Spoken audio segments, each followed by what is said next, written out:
Welcome back. You're watching Nightline with me, Vuyo Mvoko. Busisiwe Mkhwebane will have to wait to hear whether MPs feel she's fit to hold office. That's because Parliament first needs to draft rules for a process to remove a public protector. Today, Parliament's Justice Committee agreed the matter should be referred back to Speaker Thandi Modise so that it can be dealt with by the Rules Committee. This is the DA's second attempt to have Parliament fire Mkhwebane. The Speaker has already indicated rules to deal with a situation like this should be drafted as soon as possible. There is a general agreement. We will ask the Secretariat to write the letter so that I can sign it today, so that the Speaker can receive it today. And we will request that this matter be attended to urgently. Well, let's discuss this further. John Steenhuisen, the DA's chief whip, is my guest and joins me from our Cape Town studio.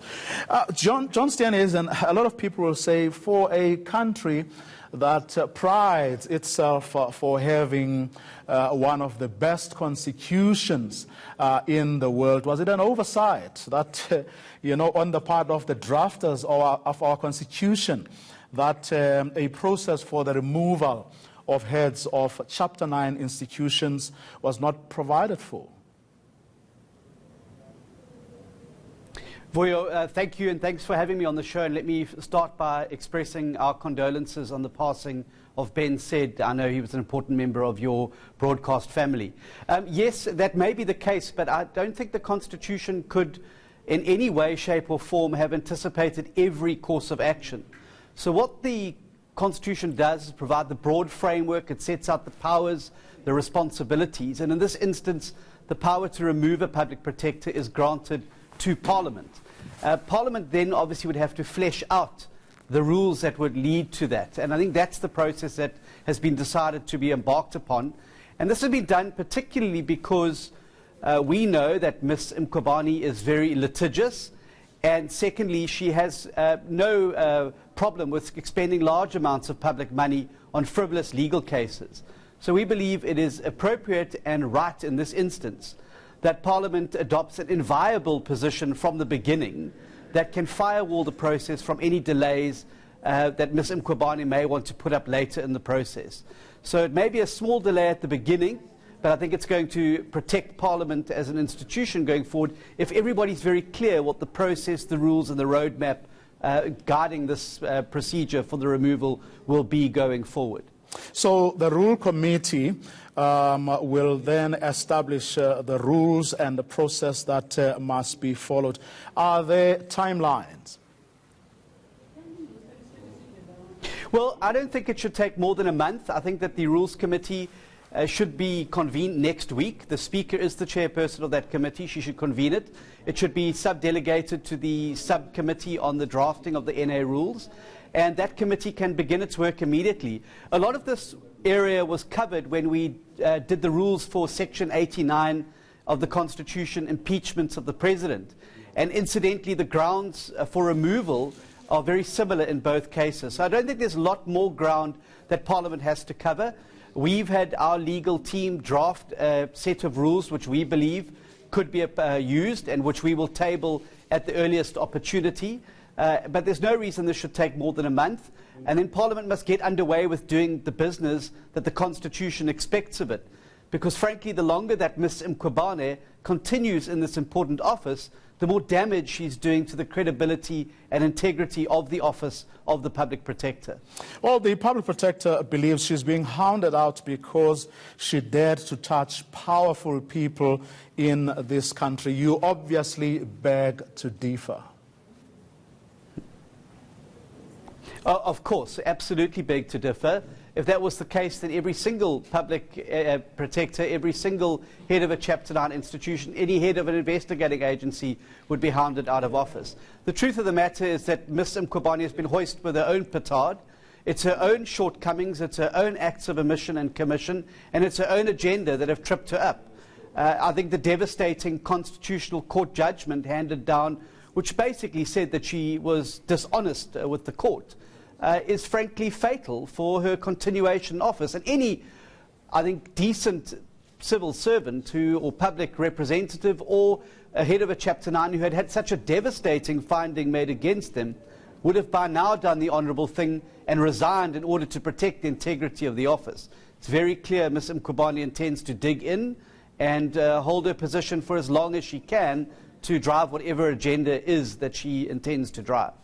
Well, apart from, the matter of rules and the possibility that she was going to litigate if you had proceeded without these rules that the Rules Committee is now going to formulate, do you think that there is more of an appetite now, especially on the part of the governing party, the ANC, to actually remove Advocate Mkhwebane?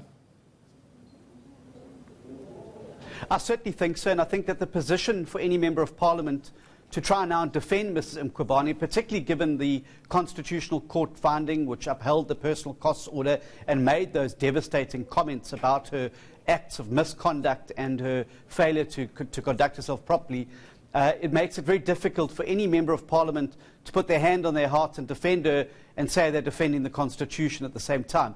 I think it was also very interesting to see the visible irritation of the Speaker at the confrontational manner in which the Public Protector has engaged Parliament. And again, it shows her complete misunderstanding as the Public Protector of her place in constitutional democracy. She doesn't believe that she's answerable to Parliament. She said she's only answerable to God, and only God can remove her. Clearly has not read the Constitution or the Public Protector Act, which clearly makes Parliament the body that can exercise oversight over her and can remove her if necessary.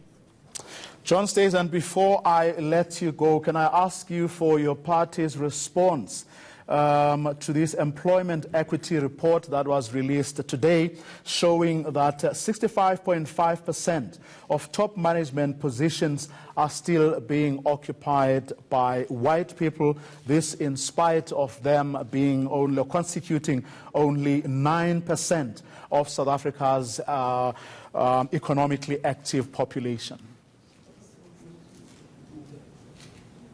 Well, Vuyo, I certainly have not read the report. We've been engaged with this Public Protector matter all day.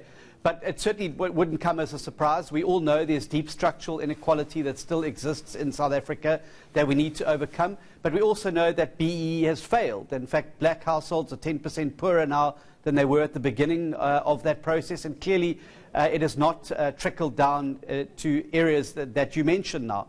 So clearly, there's a lot of work that we need to do to address inequality in South Africa to ensure that we truly build one South Africa for all, where everybody in South Africa has a role to play and where we're able to address these skewed types of patterns that still exist in so many sectors of our society. But what is it, do you think it's telling us about the attitudes and the commitment of business leaders in particular? Because everyone seems to agree that it's the right thing to do. Whether BEE has worked or not is, of course, another matter, or I'd say let's park that for now. But don't you think that it's telling us something also about the attitudes of business leaders in this country? Well, I don't think so. I think that you've had a government that's been pursuing race-based policies often at the expense of productivity and obviously at the expense of business. But I think what's very clear is that those policies haven't worked and that we need to find more and effective ways to address inequality in South Africa and to make sure that we're able to put more South Africans who are previously disadvantaged into positions of leadership in the country and in business. I think this needs to be done in partnership with business. I think that the very prescriptive measures that government have used, particularly through their tools on BE, have clearly not worked, and I think that's visible in this report. And we need to go back to the drawing board and start finding a way to truly empower far more black South Africans and ensure that we end up with a society that is reflective of all the shades, colours, religions, races in South Africa. John Steenhuisen, thank you very much for your time this evening. He is the DA's chief whip. Of course, he was talking about that decision taken in Parliament today, where the matter of processes and rules for the removal of the public protector has now been taken to a rules committee that will have to draft rules and the process to be followed. Nightline continues with more news, views and analysis. Stay with us.